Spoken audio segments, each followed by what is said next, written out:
the range function first, and we will see our program. So today we are going to design some programs like natural numbers from 1 to 100. Let us do some programs, and then at the end we will design some games. So here first is any natural numbers from 1 to 100. Now this is very easy. You can easily do it. So what you have to do is at the beginning you have to take a for loop. So first question which you are going to do is natural numbers. You all know what are natural numbers. So I am going to print here for a variable you have to take. Suppose I have taken x in range. Now here the start value is always 0. I want to start from 1 here, and natural numbers till 10 I want to print. So I have to mention the stop value as 1 more than the stop value. Always here this value is always 1 more. So here this is our block. Now simply what you are doing, you are printing here x, and when you will execute here you can see it is printing 1 to 10. So this is very easy. Now next question is, suppose I want to print all the even numbers.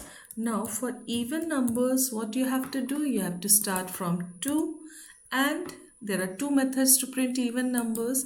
By giving a step value you can print all the even numbers. Here you can see I have given the step value and it is printing all the even numbers. So start value is 2, stop value is always 1 more than this, and step value is 2. So it is just skipping to one number and it is giving all the even numbers. Now for odd numbers, how many changes you have to do in your program for odd numbers? Only one change. That is, here you have to write 1. So when you run your program, you can see very easy. Clear? Now the other programs which we have to do is, next program is, let us see in the list. Natural numbers we have done, even series we have done.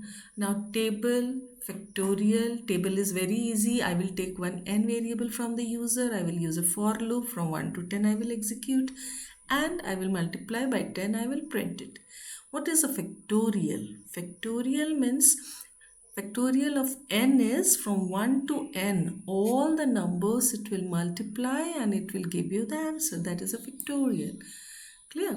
Now next question is, after factorial you are having Fibonacci series, you are having sum of odd numbers, then alternate here 1, then plus 3 is 4, plus 3 is 7, plus 3 is 10, then all the negative series, then alternate positive and negative numbers, then sum of natural numbers till n, sum of even numbers till n. So many questions are there.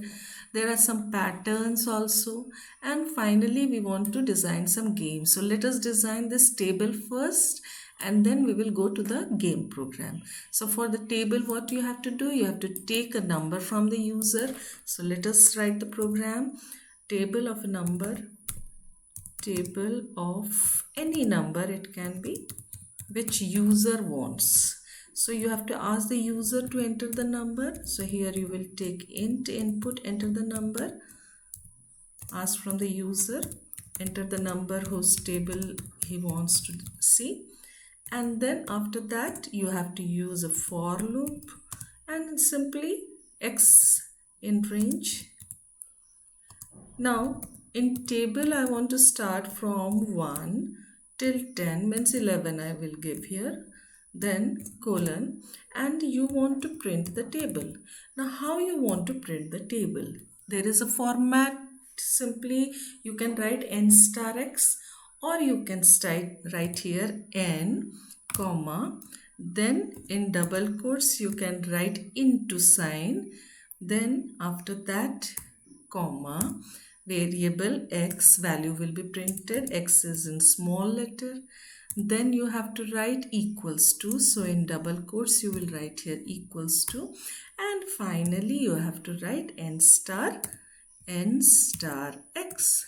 Now you execute your program, it will ask you enter the number. Now any number you can give. Suppose you want to see the table of 7. So here you can see the table of 7 it is displaying. Clear? If you want the table of 13, You can see it is showing the table of 13. So it is very easy.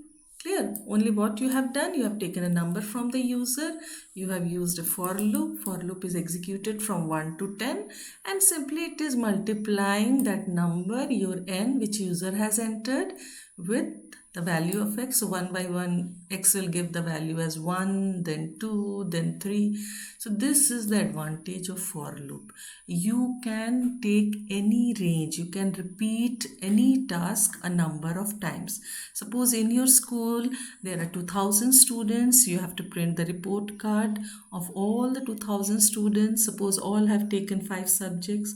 Now what it will do, it will take the 5 subject marks, it will add it, and then it will divide it. Suppose all the marks are out of 100, it will divide it by 5 and it will give you the percentage.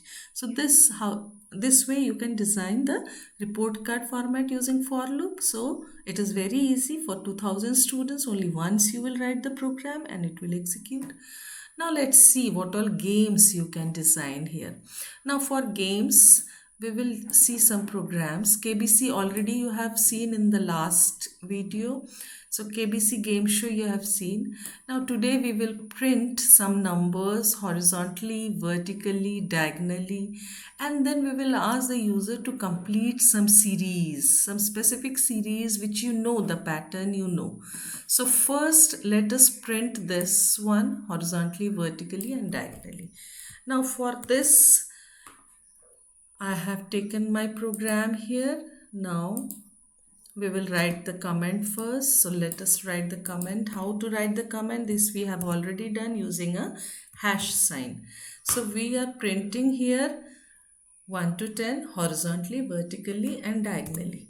Now how you will do it? Simply a for loop you will write for x in range, and then you will write 1 to 10. So 1 comma 11 you have to write here, and then after colon.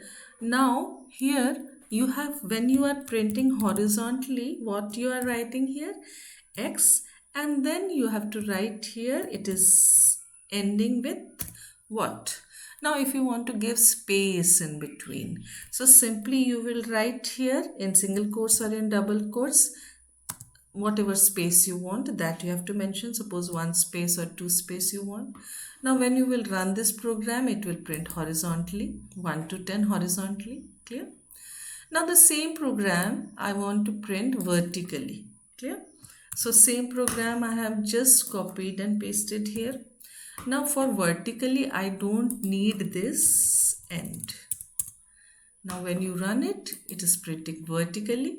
Clear? So previously we have printed horizontally. For horizontally we have written only end equals to this. Only this much you have to write. For vertically you don't have to write it. Over.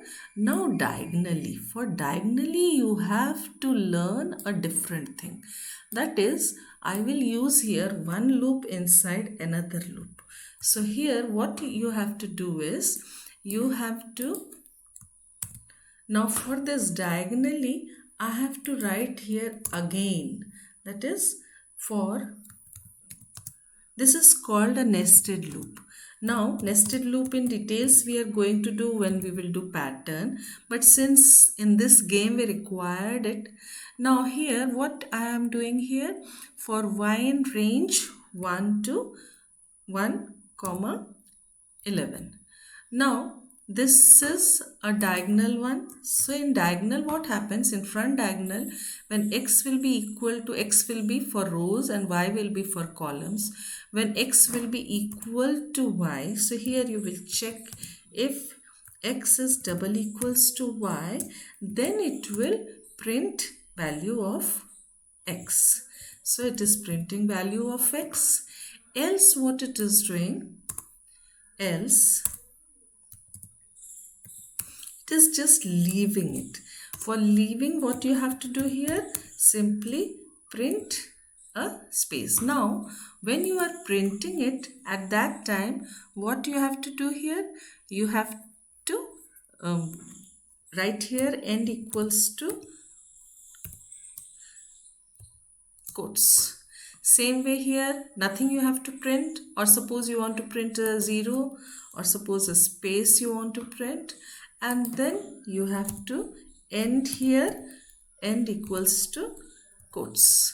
Now after coming out of this program, for every row you have to change a line. For changing a line we use print command. Now when you run the program, no, this is not correct. Why it is not correct? Because it is not leaving the space here. Else after that a space is to be left. So what you have to do here? You have to leave some space in front. So that space it is not leaving. Simply it is just checking and then it is printing. Clear? So this is over.